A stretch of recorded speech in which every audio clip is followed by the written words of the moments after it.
taxes. I look at what the outline, and I'm thinking, so far, that's all we have is an outline. Is the outline. I love the outline.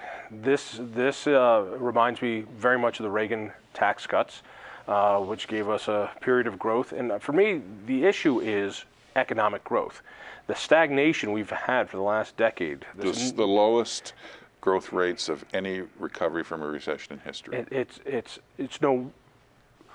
We're in trouble if we can't get back to 3 and 4% economic growth. Liberals say the days when we can have 3%, 4% economic growth are gone. They say the aging baby boomers and other changes in the economy mean we're going to have to get used to the new normal, which is 2%.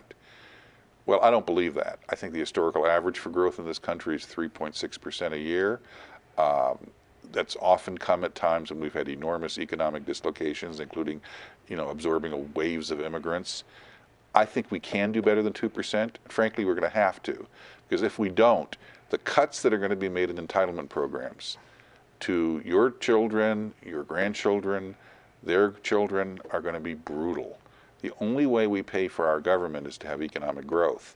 Even there, we're going to have dramatic entitlement reform because we're running out of money. So I think, yes, I'm worried about the deficit, but remember, Obama ran up the deficit from 10 trillion to 20 trillion, the national debt, in 8 years. Trump will add to that. The question is, what did we get for the 10 trillion Obama put us in hock to? I don't see a whole lot. Remember, we were supposed to have an infrastructure program. It was called stimulus. I think the roads and the bridges and everything else are still falling down. I think that was unfinished business from the Obama years. If Trump's tax plan passed, the historical experience from John F. Kennedy, a Democrat, to Ronald Reagan, a Republican, to George W. Bush and capital gains tax cuts, to even Jimmy Carter, who cut the capital gains tax, is a large chunk of those tax cuts, if they're in the right areas that promote investment and economic injection of innovation, that can pay for 30 or 40% of what the tax cut doesn't bring in.